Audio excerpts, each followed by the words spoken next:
Уяви ситуацію. Ти спокійно пояснюєш свою думку.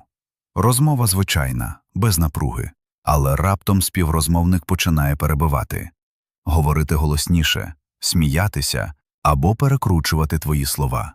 І щось непомітно змінюється. Через кілька хвилин ти вже говориш швидше, ніж хотів, пояснюєш очевидне, виправдовуєшся, намагаєшся нарешті бути правильно зрозумілим, а після розмови ловиш себе на знайомій думці. Чому я взагалі так відреагував? Ось інсайт, який більшість людей пропускає. У цей момент ти програв не аргументами, ти програв темпом і реакцією. Більшість складних розмов ламаються не через різні думки. Вони ламаються в ту секунду, коли одна людина починає керувати емоційним ритмом іншої. І тут правда, яка звучить трохи неприємно. Нас рідко змушують втратити спокій. Найчастіше ми самі віддаємо його, намагаючись довести, що маємо рацію. Стоїки помітили це ще 2000 років тому. Людина втрачає свободу не тоді, коли з нею не погоджуються, а тоді, коли вона починає реагувати автоматично. Але хороша новина в тому, що цей процес можна розвернути. Не криком, не жорсткістю і навіть не ідеальними словами. Достатньо змінити роль, яку ти займаєш у розмові. З людини, яка реагує, на людину, яка визначає межі. У цьому відео ми розберемо 5 принципів, які дозволяють залишатися спокійним, навіть поруч із людьми, які тиснуть, провокують або звикли домінувати в діалозі. І перед тим, як почати, напиши в коментарях одну річ. Що тебе вибиває більше? Коли тебе перебивають, коли знецінюють твої слова, чи коли людина просто не слухає? Цікаво подивитися, у який момент розмова найчастіше виходить з-під контролю. Бо саме з цього моменту і починається зміна. Почнемо з першого принципу, того, який виглядає надто простим, але саме він непомітно повертає контроль уже в перші секунди діалогу. Принцип перший – контроль темпу розмови. Перше, що змінюється в напруженій розмові – не слова, змінюється швидкість. Співрозмовник починає говорити трохи швидше, перебиває. Ставить нове запитання ще до того, як ти завершив попередню думку. І майже непомітно ти підлаштовуєшся під цей ритм. Ти теж прискорюєшся, починаєш пояснювати більше, ніж планував. Додаєш деталі, які ніхто не просив. Відповідаєш одразу, без паузи, ніби боїшся втратити контроль над розмовою. І ось інсайт, який більшість людей ніколи не помічає. Момент, коли ти починаєш говорити швидше, ніж на початку розмови, це момент, коли контроль уже переходить до іншої людини. Не тому, що вона права, а тому, що вона визначає ритм. Наш мозок влаштований просто. Коли темп зростає, він переходить із режиму аналізу в режим захисту. Ти більше не обираєш реакцію, ти реагуєш автоматично. І тут неприємна правда. Люди рідко програють суперечки через слабкі аргументи. Вони програють, тому що починають поспішати довести свою адекватність. Стоїки розуміли це дуже чітко. Епіктет говорив, що між подією і реакцією завжди існує пауза. Саме в цій паузі знаходиться свобода людини. Але коли розмову прискорюють, пауза зникає. Разом із нею зникає і свобода. Уяви робочу зустріч. Ти пояснюєш ідею, а хтось починає перебивати, вставляти коментарі, говорити голосніше. Більшість людей у цей момент робить логічну річ. Намагається говорити швидше, щоб встигнути. І саме тут вони остаточно віддають контроль. Бо швидкість – це чужа територія. Стоїчний підхід виглядає парадоксально – не прискорюватися, а навмисно сповільнитися. І тут з'являється практична дія. Перед відповіддю зроби коротку паузу. Один спокійний вдих. Дай людині договорити до кінця, навіть якщо хочеться перебити у відповідь. І почни фразу трохи повільніше, ніж підказує емоція. Спочатку це здається неприродним, наче ти навмисно гальмуєш розмову. Але відбувається цікава річ. Простір починає підлаштовуватися під того, хто говорить спокійніше. У будь-якому діалозі ритм визначає не найгучніший, а найстабільніший. Марк Аврелій писав, що розум втрачає силу не через чужі слова, а через власну метушню. Метушня – це завжди сигнал внутрішньої невпевненості. І ще один момент, який змінює сприйняття. Людина, яка поспішає у суперечці, майже завжди виглядає так, ніби виправдовується, навіть коли вона права. А спокійна людина автоматично сприймається як та, що контролює ситуацію. Ти нічого не доводиш. Ти просто перестаєш дозволяти змусити себе поспішати. І раптом відбувається зміна. Перебивання стають рідшими, напруга падає. Інша людина або сповільнюється, або її емоційність стає очевидною для всіх. Сенека писав, що гнів завжди поспішає, бо боїться тиші. Спокій, навпаки, не потребує швидкості. Контроль темпу – це не мовчання і не уникання. Це момент, коли ти перестаєш бігти за розмовою і дозволяєш розмові рухатися у твоєму ритмі. І саме тут відбувається перша справжня зміна. Ти перестаєш боротися словами, ти повертаєш собі здатність обирати реакцію. А коли реакція знову належить тобі, відкривається наступний рівень – розуміння, що не всі емоції, які з'являються в розмові, твої. Саме про це другий принцип. Принцип другий – перестати нести чужі емоції. Після того, як ти сповільнюєш розмову, відбувається наступне. Змінюється не темп, змінюється тиск. Бо більшість складних діалогів – це не боротьба аргументів, це боротьба станів. Людина може говорити правильні слова, але робити це з роздратуванням, зверхністю або прихованим напруженням. І майже непомітно всередині виникає відчуття, ніби ти повинен щось виправити, пояснити краще, сказати м'якше, довести, що тебе неправильно зрозуміли. Ось інсайт, який різко змінює сприйняття. Маніпуляція рідко змушує тебе погодитися. Вона змушує тебе почати пояснюватися. У той момент, коли з'являється внутрішня потреба терміново довести свою нормальність, розмова вже перестає бути про тему. Вона стає про твою внутрішню рівновагу. І тут звучить неприємна правда. Більшість людей втомлюються після розмов не через чужі слова, а тому, що несуть чужі емоції як свої. Згадай знайому ситуацію. Хтось говорить різко або кидає саркастичну репліку. Ти ніби нічого неправильного не зробив, але всередині виникає напруга. Хочеться негайно відповісти, повернути повагу, вирівняти баланс. Саме в цей момент ти піднімаєш вантаж, який тобі навіть не належить. Стоїки вважали це однією з головних пасток мислення. Епіктет говорив: «Нас турбує не поведінка інших людей, а наше рішення сприйняти її як щось особисте». Слова самі по собі не мають сили. Сила з'являється тоді, коли ти погоджуєшся їх нести. Є простий тест. Якщо після розмови ти прокручуєш її в голові і думаєш «я мав відповісти інакше», швидше за все ти ніс не свою емоцію. Спокійна людина аналізує зміст. Людина, яка прийняла чужий стан, починає аналізувати себе. І саме цього підсвідомо домагається людина, яка тисне. Вона створює напругу і чекає, що ти почнеш її знімати, пояснювати, виправдовуватися, доводити свою адекватність. І щойно ти це робиш, ти вже граєш у її рамці.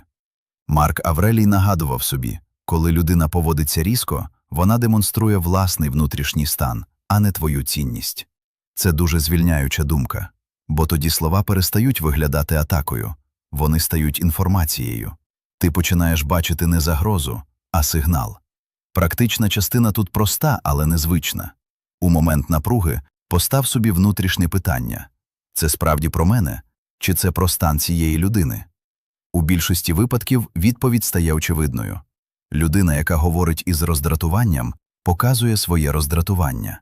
Людина, яка знецінює, часто захищається. Людина, яка тисне, намагається повернути контроль. І тоді змінюється поведінка. Не довша відповідь – коротша. Замість пояснень достатньо спокійно сказати: «Я почув твою позицію». Без оборони, без напруги, без спроб переконати.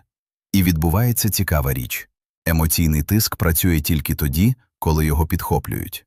Коли ти не береш його на себе, він ніби зависає в повітрі. Людина змушена залишитися наодинці зі своїм власним станом. Сенека писав, що найбільша свобода – не дозволяти чужому гніву визначати власний настрій. Це не холодність. Це ясне розуміння меж. Ти не стаєш байдужим.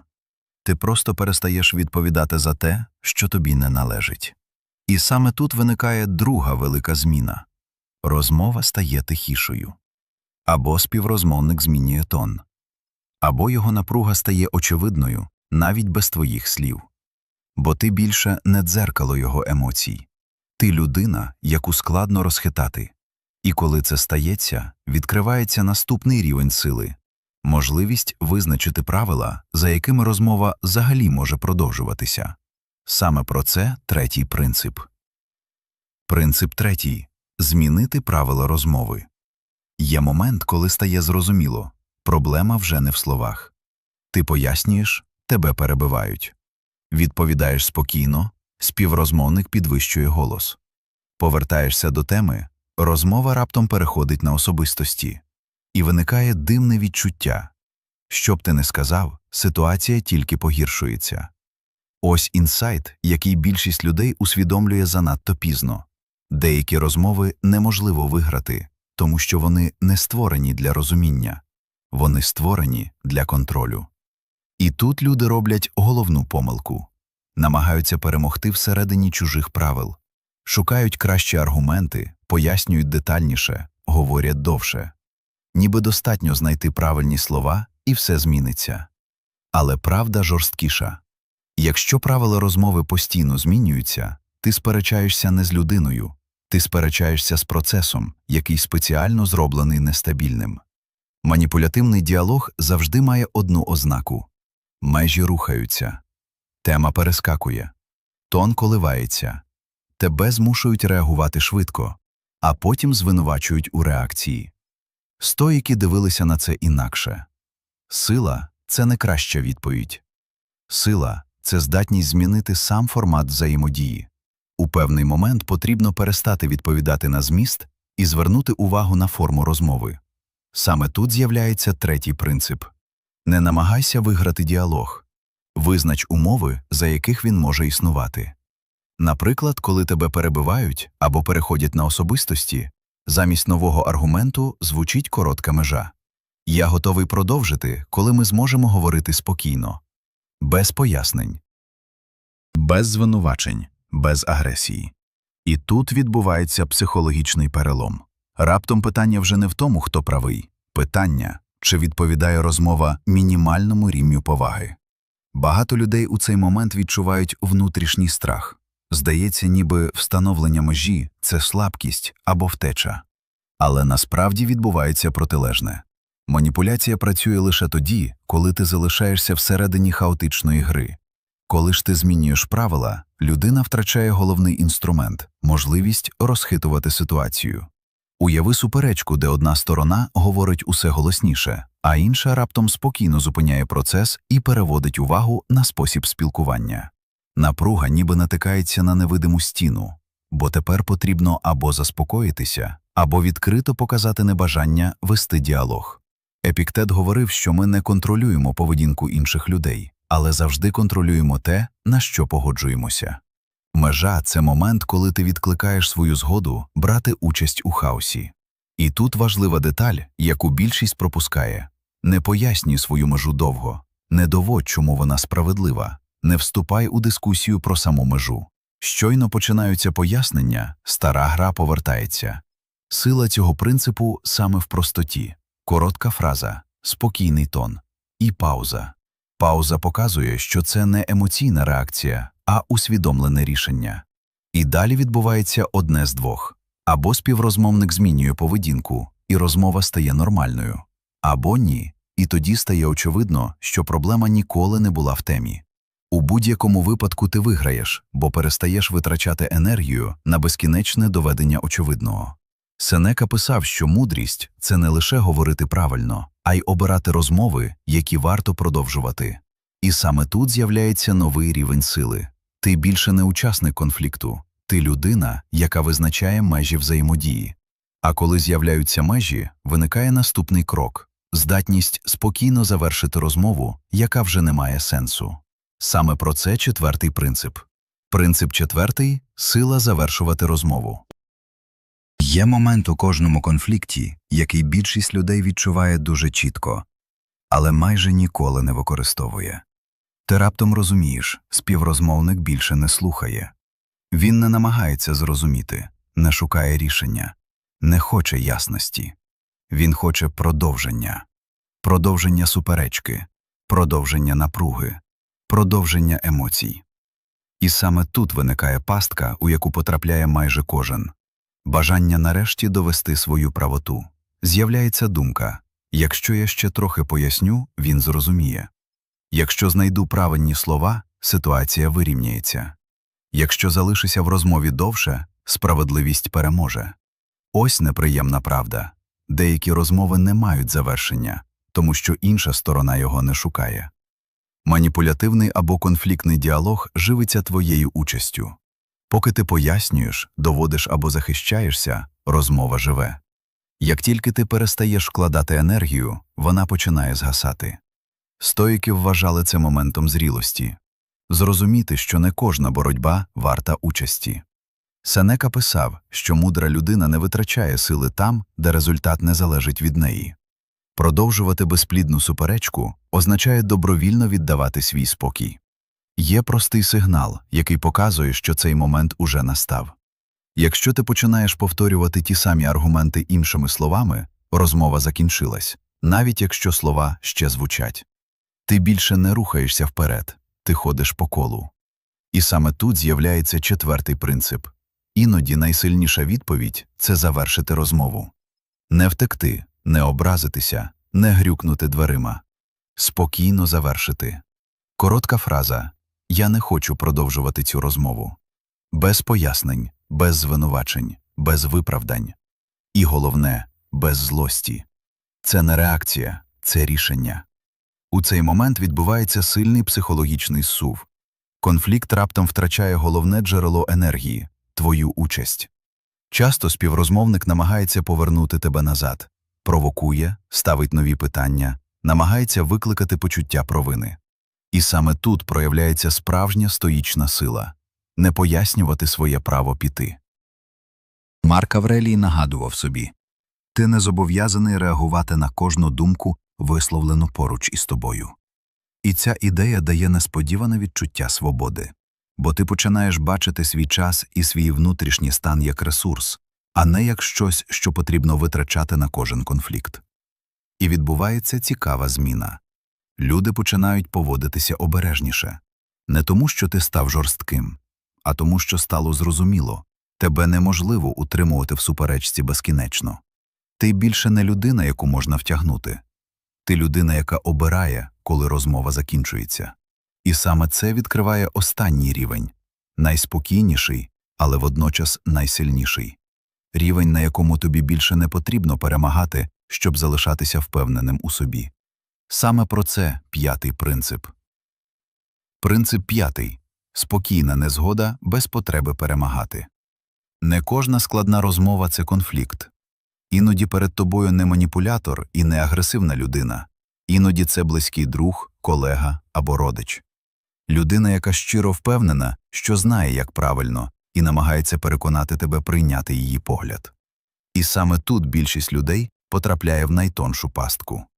Вони думають, що незгода обов'язково повинна завершитися перемогою когось одного. Або ти переконаєш, або переконають тебе. Розмова поступово перетворюється на тиху боротьбу за останнє слово. Аргументи стають довшими, інтонація напруженішою. Кожен намагається зробити свою позицію сильнішою, логічнішою, остаточною. І майже непомітно зникає спокій. Ось інсайт, який змінює все. Багато суперечок тривають не тому, що люди шукають істину. Вони тривають тому, що кожен шукає підтвердження власної цінності. І тут звучить правда, яка трохи коле. Потреба переконати всіх навколо часто є не силою, а формою внутрішньої невпевненості. Бо коли твій спокій залежить від чужої згоди, ти завжди залишаєшся вразливим. Стоїки бачили в цьому одну з головних залежностей людини. Епіктет нагадував: ми не контролюємо думки інших людей, але можемо контролювати своє ставлення до їхньої незгоди. Саме тут з'являється п'ятий принцип. Навчитися спокійно не погоджуватися.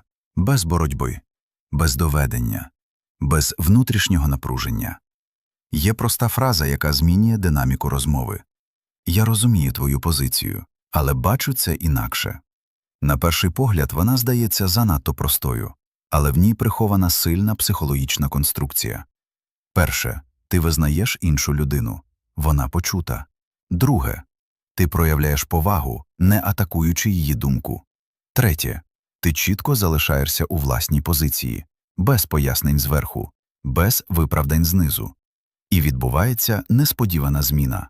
Розмова перестає бути змаганням, бо змагання існує тільки там, де обидві сторони намагаються перемогти. Коли одна сторона спокійно приймає різницю, боротьба втрачає сенс. Багато людей бояться цього моменту. Здається, ніби відсутність боротьби виглядає як слабкість, наче потрібно довести правоту до кінця. Але Марк Аврелій писав, що спокій приходить тоді, коли ти перестаєш вимагати від світу відповідати твоїм очікуванням. Те саме працює і в розмовах. Люди можуть бачити реальність по-різному, і це не загроза твоїй позиції. Практично цей принцип виглядає дуже просто. Ти слухаєш, коротко визнаєш, що почув, позначаєш свою позицію і не продовжуєш доводити. Без нових аргументів, без повторів, без спроб отримати останнє слово. І саме тут з'являється відчуття свободи, бо ти більше не намагаєшся змінити іншу людину, щоб почуватися впевнено. Сенека писав, що бути залежним від схвалення означає жити в постійній тривозі. А справжня незалежність починається тоді, коли ти дозволяєш іншим думати інакше, не втрачаючи себе. І відбувається головна зміна. Розмови перестають виснажувати, конфлікти більше не затягують. Чужі слова перестають визначати твій внутрішній стан. Ти можеш поважати людину, не погоджуючись із нею. Можеш залишатися спокійним, без потреби перемагати. І це, можливо, найвищий рівень стоїчної сили. Внутрішня стійкість, яка не залежить від результату розмови. Коли всі 5 принципів складаються разом, стає видно головне. Справжня перемога в діалозі – не змусити когось замовкнути. Справжня перемога – не втратити себе. Якщо подивитися на всі 5 принципів разом, стає помітно дещо важливе. Сила в розмові ніколи не була в ідеальних словах. Вона в позиції. У здатності не поспішати, коли тебе намагаються прискорити.